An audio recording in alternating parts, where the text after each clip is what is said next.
Hello दोस्तों, एक बार फिर से स्वागत है आपका हमारे YouTube channel best of stock books में। यहाँ पर हम स्टॉक मार्केट से रिलेटेड बुक्स के इंपॉर्टेंट टॉपिक्स पे डिस्कस करते हैं और ये लर्न टू अर्न बुक का 8वां पार्ट है। अगर आपने इसके पहले पार्ट्स को नहीं देखा है तो डिस्क्रिप्शन में दिए हुए लिंक पर क्लिक करके देख सकते हैं। तो आइए बिना टाइम वेस्ट किए शुरू करते हैं। कंपनीज के बीच में बहुत सारे मैटर्स चलते रहते हैं और इन मैटर्स को देखना आपको बहुत ज्यादा एंटरटेन कर सकता है। अगर दो कंपनीज शादी कर रहे हैं तो उसे मर्जर कहा जाता है और अगर दो कंपनीज के बीच डाइवोर्स हो रहा है तो उसे डाइवेस्टिचर कहा जाता है। इन सब से ऊपर होता है टेक ओवर। इसमें क्या होता है कि एक कंपनी दूसरे कंपनी को निगल जाती है। अगर एक कंपनी दूसरे कंपनी को आसानी से या बिना किसी फाइट के टेक ओवर करती है तो उसे फ्रेंडली टेक ओवर कहते हैं और अगर ये टेक ओवर फाइट करके या स्ट्रगल करके किया जाता है तो उसे हॉस्टाइल टेक ओवर कहते हैं। एक्चुअली टेक ओवर उतना भी बुरा नहीं है जितना आपको अभी सुनने में लग रहा होगा, क्योंकि फाइनेंस की दुनिया में किसी कंपनी को टेक ओवर करना एक्सेप्टेबल बिहेवियर माना जाता है। फ्रेंडली टेक ओवर काफी अच्छा होता है।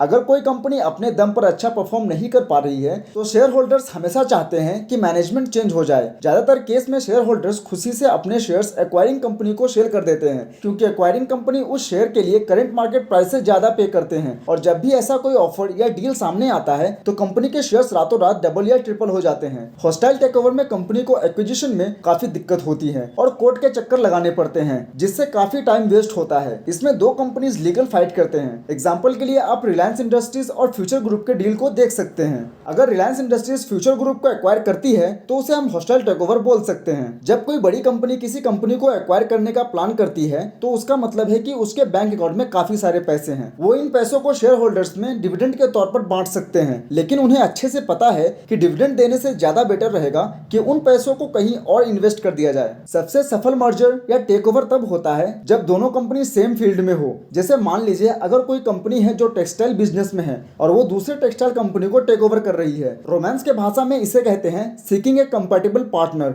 और बिजनेस की भाषा में इसे कहते हैं सिनर्जी।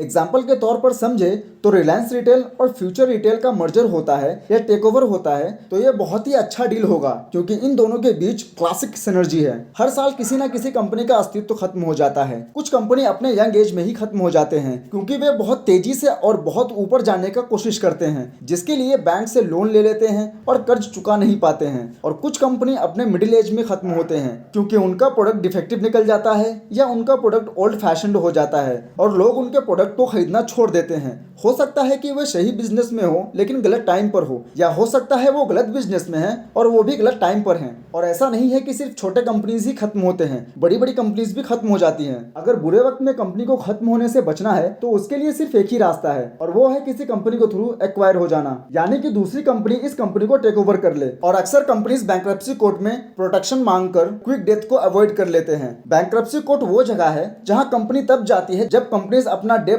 यानी कर्ज टाइम पर चुका नहीं पाती है और कंपनी कुछ और टाइम चाहती है जिससे वो कर्ज पे कर सके। अगर कंपनी अपने कर्ज को टाइम पर चुका नहीं पाती है तो कंपनी बैंक्रप्सी कोर्ट में बैंक्रप्सी का एक फॉर्म फाइल करती है, जिससे उन्हें अपने बिजनेस को कंटिन्यू करने का परमिशन मिल जाए और वो धीरे धीरे अपना कर्ज पे कर सके। और इसके बाद कोर्ट इस पे सुनवाई करती है और इस बात का पूरा ध्यान रखती है कि जो भी लोग इस मैटर में इन्वॉल्व हैं सबको फेयरली ट्रीट किया जाए। जब कंपनी के पास कोई होप नहीं होता है तो बैंकरप्ट होकर बंद हो जाती है। अक्सर कंपनी में बहुत सारे दूसरे कंपनीज का स्टेक होता है और जब कंपनीज बैंकरप्ट होती है तो ये सारे कंपनीज जिनकी होल्डिंग्स है आपस में लड़ते हैं कि मुझे क्या मिलेगा। इस फाइट में काफी महंगे महंगे लॉयर्स हायर किए जाते हैं। लॉयर को तो काफी मोटी रकम मिल जाती है, लेकिन क्रेडिटर्स और शेयर होल्डर्स को अपना इन्वेस्टमेंट भी नहीं मिल पाता है। तो चलिए बात करते हैं इकोनॉमिक क्लाइमेट्स के बारे में। कंपनीज एक क्लाइमेट्स में जीते हैं जिसे हम इकोनॉमिक क्लाइमेट कहते हैं। कंपनी अपने सर्वाइवल पर बाहरी दुनिया पर डिपेंडेंट रहते हैं, जिस तरह इंसान या वृक्ष रहते हैं। कंपनीज को उनके प्रोडक्ट के लिए बायर चाहिए होता है और सप्लायर्स भी चाहिए होता है जो उन्हें प्रोडक्ट के लिए मटेरियल प्रोवाइड कर सकें, और इसी के साथ साथ उन्हें गवर्नमेंट का सपोर्ट भी चाहिए होता है ताकि वो अपना बिजनेस आसानी से रन कर सकें, वो भी बिना हद से ज्यादा टैक्सेस पे किए। जब इन्वेस्टर्स इकोनॉमिक क्लाइमेट्स के बारे में बात करते हैं, इसका मतलब ये नहीं है कि वो समर, विंटर और सनी या क्लाउडी के बारे में बात करते हैं। उनका मतलब उन बाहरी फोर्सेस से होता है जिनके साथ कंपनी संघर्ष करती है और कंपनी को उन फोर्सेस से प्रॉफिट होगा या लॉस। एक समय ऐसा था जब 80% लोग खेती करते थे और इकोनॉमिक क्लाइमेट पूरी तरह मौसम पर डिपेंड रहता था। अगर बारिश नहीं होती थी तो किसान फसल उगा नहीं पाते थे,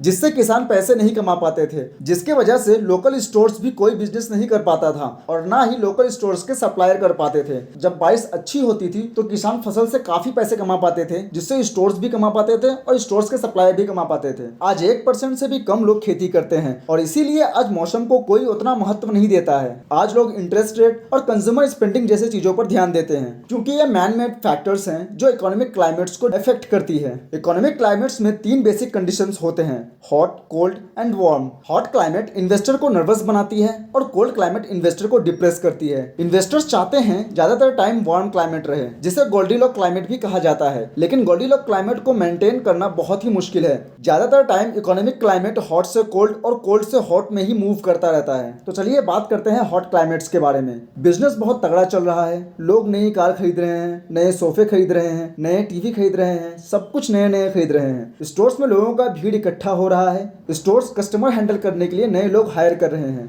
फैक्ट्रीज ओवर टाइम कर रही हैं ताकि ज़्यादा से ज़्यादा प्रोडक्ट बना सके, स्टोर ओनर अपने पास इनफ स्टॉक रख रहे हैं ताकि कस्टमर के डिमांड को पूरा कर सकें, जॉब्स आसानी से मिल जा रहे हैं। ये सब सुनकर ऐसा लग रहा है जैसे ये परफेक्ट सिचुएशन है। सारे बिजनेस अच्छा खासा प्रॉफिट कर रहा है, अनएम्प्लॉयमेंट कम हो रहा है, लोग अपने जॉब में कॉन्फिडेंट और सिक्योर फील कर रहे हैं, इसीलिए लोग नए नए चीजें खरीद रहे होते हैं। लेकिन फाइनेंस की दुनिया में हॉट क्लाइमेट को खराब माना जाता है। हॉट इकोनॉमी में चिंता करने वाली बात यह है कि इसके वजह से इन्फ्लेशन यानी महंगाई बढ़ जाती है, प्रोडक्ट या सर्विस का डिमांड बहुत ज्यादा हो जाता है, जिसके वजह से रॉ मटेरियल का शॉर्टेज होने लगता है और हो सकता है कि वर्कर्स का भी शॉर्टेज हो। और जब भी किसी चीज का शॉर्टेज होता है तो उस चीज का प्राइस बढ़ जाता है। कार बनाने वाली कंपनीज स्टील या एल्यूमिनियम के लिए ज्यादा पे कर रहे हैं, इसलिए वे अपने कार के प्राइस को बढ़ा देते हैं। जब एम्प्लॉय किसी चीज के लिए ज्यादा पे कर रहे हैं तो वो भी डिमांड करते हैं कि हमारी सैलरी बढ़नी चाहिए। एक चीज के प्राइस बढ़ने से दूसरे चीजों का प्राइस बढ़ने लगता है। बिजनेस और वर्कर्स इस इंक्रीज को मैच करने का कोशिश करता है। वर्कर्स को ज्यादा पेमेंट तो मिल जाता है, लेकिन उससे कोई ज्यादा फायदा नहीं होता है, क्योंकि वो जिस सामान के लिए पे करते हैं वो हद से ज्यादा महंगा हो जाता है। फैक्ट्रीज लोन लेकर अपने इंफ्रास्ट्रक्चर स्ट्रॉन्ग करती है और नए नए ब्रांचेस बनाती है। इसी बीच लोग अपने क्रेडिट कार्ड यूज करके नए नए सामान खरीदते हैं, जिससे लोन्स का डिमांड बढ़ जाता है और इस डिमांड को देखते हुए बैंक्स भी लोन का इंटरेस्ट रेट बढ़ा देती है। इस समय पर सारी चीजों का दाम बढ़ जाता है, लेकिन स्टॉक प्राइस नीचे जाता है, क्योंकि इन्वेस्टर इस बात से डरते हैं क्या कंपनी इस इन्फ्लेशन में अर्निंग्स कर पाएगी या नहीं। 1970 और 1980 के इन्फ्लेशन में स्टॉक प्राइस बहुत डाउन गया था। हॉट इकोनॉमिक क्लाइमेट हमेशा के लिए हॉट नहीं रह सकता। अंत में जब सबके दाम बढ़ जाते हैं तो लोग बोलते हैं ये सब कुछ लोग ही अफोर्ड कर सकते हैं और सब नए नए चीजों को खरीदना बंद कर देते हैं, जैसे कार्स, हाउस। अचानक से मार्केट में कार्स बिकना बंद हो जाते हैं और कंपनीज ने जो एक्स्ट्रा इन्वेंट्री रखा था उसे भी सेल करने में स्ट्रगल करती है। फिर कार्स के दाम भी थोड़ा घटा दिए जाते हैं, कंपनी से लोगों को निकाला जाता है ताकि कंपनी कम खर्च में सर्वाइव कर सके। लोग अपने नौकरी से हाथ धोने लगते हैं और जब लोगों के पास इनकम नहीं आता है तो लोग कुछ खरीद नहीं पाते हैं, जिससे मामला और भी बिगड़ता जाता है। इस तरह चीजों के दाम घटना शुरू हो जाते हैं, अनएम्प्लॉयमेंट का लाइन बढ़ता जाता है, फैमिलीज अपने खर्च को कंट्रोल करती है, इकोनॉमी एक महीने में हॉट से कोल्ड कंडीशन में चला जाता है। इनफैक्ट इस पॉइंट पर अगर कुछ भी गड़बड़ी होती है तो देश मुसीबत में पड़ सकता है, इकोनॉमिक डीप फ्रीज कंडीशन में जा सकता है, जिसे रिसेशन कहते हैं। आप यहाँ देख सकते हैं वर्ल्ड वॉर 2 के बाद के सारे रिसेशन में लगभग 11 महीने के अंदर एवरेज 1.62 मिलियन लोग जॉब से निकाले गए हैं। रिसेशन में बिजनेस बद से बदतर हो जाता है। जो कंपनी सॉफ्ट ड्रिंक्स, मेडिसिन जैसे सामान बनाती है, यानी वो चीजें जिसे हम या तो आसानी से अफोर्ड कर सके या फिर हम जिसके बिना सर्वाइव नहीं कर सकते हैं, ऐसी चीजें बनाने वाली कंपनीज रिसेशन में सर्वाइव कर लेती हैं। लेकिन जो कंपनीज बड़े बड़े प्रोडक्ट्स बनाती है जैसे कार्स, रेफ्रिजरेटर्स, ऐसे कंपनीज के लिए रिसेशन में सर्वाइव करना बहुत ही मुश्किल हो जाता है। ऐसी कंपनीज रिसेशन में लाखों करोड़ रुपए लॉस करती है। अगर उनके पास बैंक अकाउंट में इनफ पैसे नहीं है तो वो बैंकक्रप्ट भी हो सकते हैं। कई सारे इन्वेस्टर्स अपने पोर्टफोलियो को रिसेशन प्रूफ बनाते हैं, जैसे वो कुछ ऐसे कंपनीज में इन्वेस्ट करते हैं जो कोल्ड क्लाइमेट्स में भी अच्छा परफॉर्म करते हैं, जैसे मैकडोनल्ड्स, कोका कोला या जॉनसन एंड जॉनसन। ऐसे इन्वेस्टर्स महंगे प्रोडक्ट बनाने वाली कंपनीज को अवॉइड करते हैं, जैसे जनरल मोटर्स, रेनॉल्ड्स एक्सेट्रा। और इसी के साथ साथ इन प्रोडक्ट्स में लगने वाले पार्ट्स मैन्युफैक्चरर कंपनीज को भी अवॉइड करते हैं, क्योंकि रिसेशन में लोग महंगे प्रोडक्ट्स नहीं खरीदते हैं। कंपनीज और उसके इन्वेस्टर के लिए परफेक्ट सिचुएशन है गोल्डीलॉक क्लाइमेट, ना तो बहुत हॉट और ना ही बहुत कोल्ड। लेकिन इकोनॉमी जब भी गोल्डीलॉक जब कंडीशन में आता है तो ज्यादा दिन तक नहीं रहता। Most of the time economy या तो हॉट के तरफ जाता है या कोल्ड के तरफ। हालांकि ये प्रिडिक्ट करना बहुत ही मुश्किल है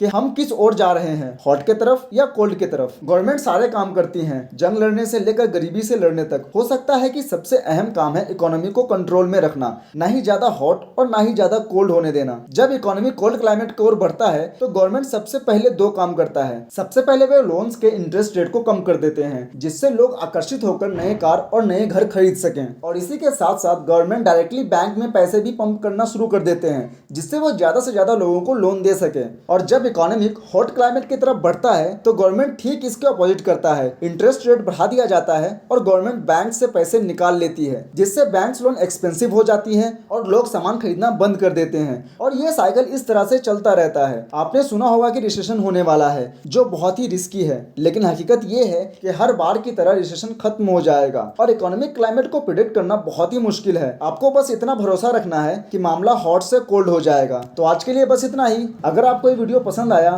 तो वीडियो को लाइक करें, चैनल को सब्सक्राइब करें। So thank you for watching this video. मिलते हैं अगले वीडियो में, तब तक के लिए गुड बाय।